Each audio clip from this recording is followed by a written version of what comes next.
नमस्कार। 42 वर्षीय व्यक्ति जिनकी हस्तरेखाओं के बारे में यहाँ पर मैं बताने जा रहा हूँ। किस किस प्रकार की गति उंगलियों पर है, किस प्रकार की गति पर्वतों पर है, रेखाएं वर्तमान में क्या कहती हैं, इन सब के बारे में बताऊंगा और अंत में आपके सवालों के जवाब। सबसे पहले बात करता हूं आपकी कनिष्ठा उंगली के बारे में। सबसे छोटी उंगली कनिष्ठा जब सूर्य की उंगली के प्रथम पर्व तक ना पहुंचे तो ऐसे व्यक्ति के जीवन में संघर्ष ज़्यादा होता है। यानी कुल मिलाकर ऐसा व्यक्ति अपने जीवन में सब कुछ बहुत आराम से प्राप्त नहीं करता, संघर्ष उसके जीवन में अवश्य होता है। यहाँ पर प्रथम पर्व मानसिक पर्व पर यदि मैं देखूं तो बहुत हल्की सी 2-4 माइनर रेखा दिखाई देती हैं जो चिंता को बताती हैं आपकी, परंतु मानसिक स्थिति, संघर्ष करने की स्थिति, स्थितियों से लड़ने की स्थिति, वो सब यहाँ पर मजबूत है। सेकंड पर्वत व्यवहार का कारक माना जाता है। किसी के साथ लड़ने झगड़ने की प्रवृत्ति आपकी नहीं है, बिना वजह किसी से बात विवाद करना, क्रोध में लड़ना, ऐसी स्थिति आपकी नहीं है। तीसरे पर्व पर सामान्य बुद्धि की रेखाएं, यानी कि धन के सामान्य साधन बनाने वाले चिन्ह वर्तमान में। आइए बात करता हूँ सूर्य की उंगली के प्रथम पर्व के बारे में। यहाँ पर यदि माइनस रेखा हो जाती हैं तो आँखों का नंबर बढ़ जाता है, आँखों का ऑपरेशन हो सकता है, एक्सीडेंट हो सकता है। यहाँ से अगर रेखाएं माइनस की होती हैं तो व्यक्ति को बीपी का रोग परमानेंट हो जाता है। कुल मिलाकर ऐसा कोई भी अशुभ चिन्ह यहाँ नहीं, सामान्य रूप से सभी ये स्थितियाँ आपके काबू में हैं। दूसरा पर्व पर खड़ी रेखाएं ना होना, यानी कि व्यक्ति को राज्य सरकार से लाभ ना होना, लेकिन राज्य सरकार से किसी भी प्रकार से सजा के भी संकेत यहाँ पर नहीं है। तीसरा पर्व कैसी भी स्थिति है, व्यक्ति ने वर्तमान में अपने परिवार से संबंध सही रूप से साध रखे हैं। आइए बात करता हूँ मैं यहाँ पर आपकी उंगली, और ये है शनि की उंगली। शनि की उंगली कुल मिलाकर के प्रथम पर्व बताता है आपको कोई स्थायी रोग तो नहीं है, आपको कोई घुटनों के जोड़ों के दर्द का रोग तो नहीं है। यहाँ पर इस प्रकार की कोई माइनस रेखा नहीं, अभी आपके शरीर में कोई स्थायी रोग नहीं। सेकंड पर्वत पर यदि माइनस रेखा लग जाती है तो व्यक्ति कर्ज को उतार नहीं पाता है, या कर्ज के अंदर दबता चला जाता है, या उससे संघर्ष ना करने की स्थिति होती है। कुल मिलाकर अशुभ रेखा यहाँ पर नहीं मिली। खड़ी रेखाएं ना होने का मतलब होता है धन के अच्छे संग्रह ना होना। फिर भी आपको कोई भी किसी प्रकार के जो कर्ज की रेखाएं हैं वो यहाँ पर नहीं है, यानी कर्ज आप उतार पाएंगे अपने जीवन में, या कह सकते हैं व्यापारी के साथ तो ये कर्ज तो चलते रहते हैं, उतारना चढ़ाना चलता रहता है। तीसरा पर्व यहाँ पर परिवार का समर्थित रूप से अपने परिवार का भरण पोषण करने की शक्ति वो आप में मौजूद है। अब बात करता हूँ बृहस्पति के प्रथम पर्व। यहाँ पर पेट के रोग, किडनी के रोग, लीवर के रोग, शुगर के रोग, कोलेस्ट्रॉल के रोग देखे जाते हैं। इस तरह का कोई रोग नहीं है। सेकंड पर्वत पर माइनस रेखा न होना, इसका मतलब ये है कि व्यक्ति की परिवार में जो पत्नी है वही आजीवन रहनी है, और उसके साथ व्यक्ति के संबंध भी ठीक है। तीसरे पर्व को जाना जाता है संतान सुख सहयोग के लिए, वह भी यहाँ पर उपयुक्त है। आइए बात करता हूँ बुध पर्व के बारे में। भाई बुध पर्व पर 2 से 3 रेखाओं का होना अनिवार्य होता है। जितनी 3 रेखा यहाँ पर हो जाएंगी, यहाँ तो बहुत एकदम धूमिल सी नज़र आती है, जब ये पूरी मजबूती से हृदय रेखा और बुद्धि रेखा की तरह दिखाई देने लगती है तब व्यक्ति के पास धन के अच्छे संग्रह बनते हैं। अभी मैं कुल मिलाकर कह सकता हूँ कि यहाँ पर अच्छे धन के योग दिखाई नहीं दे रहे। सूर्य का पर्व यश मान सम्मान के लिए, सूर्य का पर्व राज्य सरकार से लाभ के लिए, सूर्य का पर्व राजनीतिक लाभ के लिए, राजनीतिक लाभ का कोई चिन्ह नहीं, सरकारी नौकरी का कोई योग नहीं, साथ ही साथ कोई ऊंचे सम्मान का संकेत भी यहाँ पर नहीं है। किसी प्रकार से बस बदनामी का योग यहाँ पर नहीं है। आइए बात करता हूँ आपके भाग्य पर्व के बारे में। भाग्य पर्व में अगर यहाँ देखते हैं तो पाउडर लगाने के बाद एक छोटी रेखा नजर आई, लेकिन सामान्य पर्वत पर जब तक रेखा दिखाई न दे, यानी आपकी ऐसी गहरी रेखा जब तक इस पर्वत पर दिखाई नहीं देगी तब तक आपका भाग्य उदय नहीं माना जा सकता।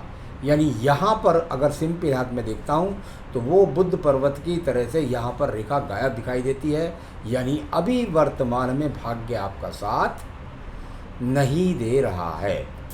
आइए बात करते हैं बृहस्पति के पर्व के बारे में।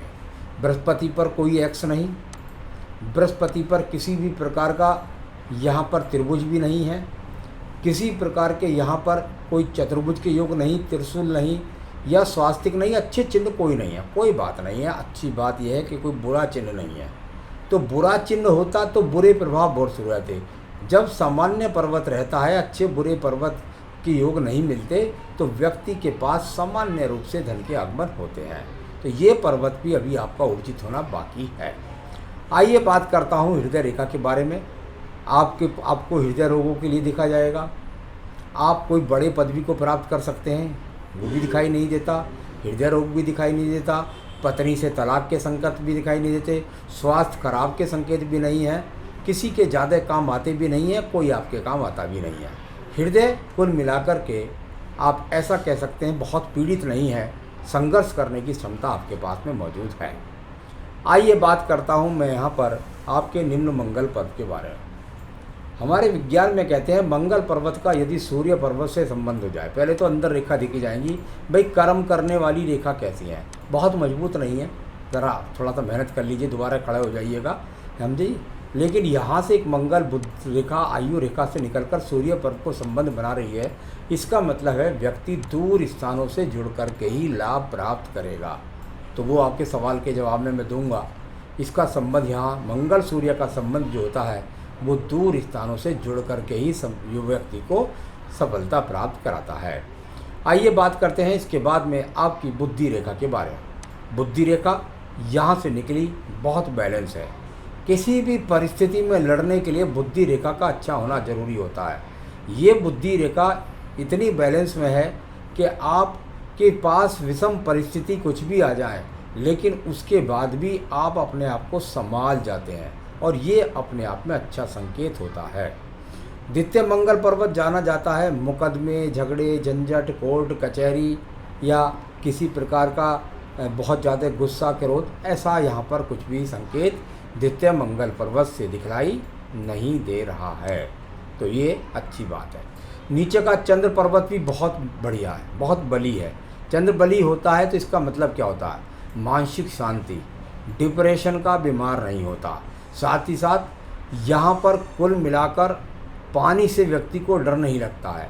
और सबसे बड़ी बात है, कुछ भी है फिर भी उस व्यक्ति के अंदर कोई भी बड़ी रोग नहीं है, कोई भी बड़े प्रकार का मानसिक डिप्रेशन नहीं है, और सबसे बड़ी बात है कोई बुरा ऐप भी नहीं है। तो चलिए, ये अच्छी बात है। जो भी है उस ऐप पे कंट्रोल कर सकते हैं, अपनी बुद्धि का संयम से इस्तेमाल कर सकते हैं। यहाँ पर व्यापारिक रेखा के बारे में बात करता हूँ। बुध रेखा जरूर थोड़ा सा कई जगह से टूट करके चली है, 1 2 3, यानी जीवन में उतार चढ़ाव का सामना, व्यापार में होना, नौकरी में होना, इस तरह का संकेत। यहाँ भी ये स्थायी रूप से रेखा नहीं बनी। स्थायी मजबूत रेखा बनती है तो उसका लाभ भी व्यक्ति को अवश्य प्राप्त होता है। मैं बात करता हूँ आपके भाग्य रेखा के बारे में। भाग्य रेखा अगर मैं देखता हूँ तो ये कर्म रूपी रेखा परमानेंट जाकर के, यानी कुछ पैतृक संपत्ति लेकर चलती है, और उसके बाद सीधी जाकर के एकदम सीधी भाग्य रेखा चलती चली जाती है। यहाँ से बहुत सुंदर मछली का आकार इसने बनाया और सद्बुद्धि के साथ चली, और ये भाग्य रेखा चलती गई और चलती गई। बस परेशानी क्या हुई, हमारे विज्ञान में कहते हैं अगर साधारण हाथ पर आपकी भाग्य रेखा भाग्य पर्वत पर, जो मैं रेखा कह रहा था कि भाई शनि पर्वत पर भाग्य रेखा जब दिखाई देने लग जाए सिंपल हाथ में डार्क, तो व्यक्ति का भाग्य उस समय साथ देता है। यहाँ पीछे भाग्य रेखा पूरी है, लेकिन शनि पर्वत तक सिंपल हाथ में। आप साधारण हाथ में देख लीजिए, साधारण हाथ में आपको यहाँ तक नज़र आएगी, लेकिन यहाँ नज़र नहीं आती, यहाँ तक तो नज़र आती है। अब भाग्य रेखा का स्वामी जब तक भाग्य के घर में नहीं पहुँचेगा तो व्यक्ति को धन कैसे प्राप्त होगा। तो ये रेखा धीरे धीरे भविष्य में बनेगी, जब तक ये स्पष्ट नहीं बन जाती, जब तक आपके जीवन में संघर्ष रहेगा। तो ये कुल मिलाकर भाग्य रेखा का फल है। यहाँ पर शुक्र पर्वत की बात करता हूँ। संसाधनों का शुक्र पर्वत सामान्य रूप से ठीक ठाक है, कोई विशेष रूप से अच्छा नहीं है। अब बात करते हैं हम आपकी यहाँ पर आपकी रेखा, ये मंगल रेखा है आपके पास। ये आपको जीवन में लगभग जिस समय आपकी एज चल रही बस यहाँ तक साथ दे रही है, इसके बाद साथ नहीं दे रही है। आपकी आयु रेखा ये लगभग यहाँ आप पढ़ सकते हैं, इसको अगर डार्क रूप से पढ़ूँ तो मैं इसको ऐसे ही पढ़ सकता हूँ कि भाई लगभग 42-43वें वर्ष तक ये रेखा यहाँ बन रही है। इसका मतलब आयु रेखा 42 वर्ष की है, ऐसा कदापि ना समझें, क्योंकि इसको कवरेज देने वाली ये रेखा साथ में है। इसके अलावा बुद्धि रेखा को भी पढ़ा जाएगा, इसके अलावा हृदय रेखा को भी पढ़ा जाएगा। सबका गणित भाई भाग वो जो होता है वो होता है। यहाँ पर अभी 74 तक का है, 74 वर्ष तक का है, आगे भी रेखा बढ़ती रहती है। इसलिए किसी भी हस्तरेखा विशेषज्ञ की बात पर न जाएं। आयु का बनाने वाला सिर्फ और सिर्फ परमेश्वर है। अभी मुझे 74 वर्ष तक चमकती है। तो ये तो मैंने सब बताया आपको साफ की सारी रेखाओं का फल। अब मैं आपको बताना चाहूँगा कि आपके सवालों के जवाब। धन की बहुत कमी है, जब तक भाग्य पर्वत की रेखा साथ नहीं देगी, जब तक आपको संघर्ष कराएगी धन के लिए, एक बार। दूसरा, व्यापार के लिए कर्म रेखा व्यापार की मजबूत है, और व्यापार आपका वही बनता है जो आप बताते हैं, यानी ट्रांसपोर्ट, भागदौड़, दूसरे लोगों से जुड़ना, और ये ट्रैवलिंग वाला काम ही आपका काम है। दूसरे काम की कृपया करके बिल्कुल भी खोज ना करें। इसको चाहे एक गाड़ी के स्तर से चलाएं, चाहे 2 गाड़ी के स्तर से चलाएं, या ट्रैवल कंपनी खोल लें अपने स्थान पर, और वहाँ से आप जो आपके यहाँ के तीर्थ स्थल हैं वहाँ के लिए ट्रैवलिंग कारें भेजें, गाड़ियाँ भेजें, किसी रूप से भी करें, लेकिन या ट्रांसपोर्ट कंपनी खोलें, लेकिन काम बनते हैं आपके यही प्रकार के। तो कुल मिलाकर यही काम करना, बस इसके साथ जो पूजा पाठ में बताऊंगा, अगर वो आपने कर ली तो ये काम चढ़ेगा आपका बढ़िया, और नहीं करेंगे तो थोड़ा सा आपको, क्योंकि वो भाग्य रेखा मैं बनाना चाहता हूँ आपके पर्वत पर, और बुध रेखा है आपके बुध पर्वत पर, जिससे आपको लाभ मिल सके। तो कर्ज से मुक्ति भी निकलेंगे आप धीरे धीरे, चिंता ना करें। कर्ज से कोई डरने की ज़रूरत नहीं है। व्यापार का काम यही होता है कि उसमें व्यापार अच्छे लोगों पर लोन का काम करता है। गृह क्लेश सिर्फ इसलिए है केवल आपके घर के अंदर, कि वो गृह क्लेश इसलिए है कि आप स्थायी रूप में घर में बैठ गए हैं, और जब आदमी खाली बैठा होता है तो उसके दिमाग में विकार आती है और वो परिवार के लोगों से ही लड़ता है। वरना पत्नी भी सहयोगात्मक है, बच्चे भी सहयोगात्मक हैं, परिवार भी सहयोगात्मक है। सिर्फ और सिर्फ डर की अवश्य हो जाता है आपकी। निश्चित रूप से जब कोई भी कमल की पत्ती या मछली का स्वरूप भाग्य रेखा के नीचे लग जाता है तो ऐसे व्यक्ति का भाग्य अवश्य बनता है। थोड़ा सा समय जरूर लगता है, तो ये कोई भी डरने की आवश्यकता नहीं है। सुख शांति के लिए, और साथ ही साथ आपके जीवन के अंदर सुख शांति, और साथ ही साथ आपके व्यापार की उन्नति तरक्की के लिए मैं आपको जो बताने जा रहा हूँ, कृपया करके उसका ज़रूर इस्तेमाल कीजिएगा, जिससे कि आपको जो है अपने जीवन के अंदर किसी भी समस्या नहीं है और आपका व्यापार ऊंचाइयों को प्राप्त कर सके। सबसे पहले आपको पन्ना नहीं पहनना है, वरना ये आपको बिल्कुल निरर्थक कर देगा और आप घर पे निकम्मों की तरह सोचना शुरू कर देंगे। इससे आपको कोई लाभ नहीं। पुखराज आपको पहनना है, आप चाहे तो पुखराज मुझसे मंगा सकते हैं। एक बेहतरीन सा पुखराज आपको इस उंगली में पहनना है। साथ ही साथ आपको जो पूजा करनी है, ज़रा ध्यान से सुन लीजिए। अगर आप चाहते हैं कि मेरी सभी दुविधाओं का नाश हो तो उसके लिए बता देता हूँ।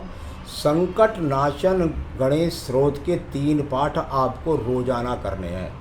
संकट नाशन गणेश स्रोत के 3 पाठ आपको रोजाना करने हैं और मंगलवार और शनिवार को भगवान बजरंगबली को और शनिदेव को शनिवार के दिन भोग लगाना है और सुंदरकांड का पाठ उस दिन करना है। यानी मंगलवार शनिवार को सुंदरकांड और संकट नाशन गणेश स्रोत का 3 पाठ का रोजाना ये कर लीजिए। आप मुझको फिर याद करेंगे, आपके जीवन की बहुत सारी आवश्यकताएं पूरी होंगी, आप सफल हो, जीवन में सुखी रहें, ये मेरी शुभकामनाएं। नमस्कार।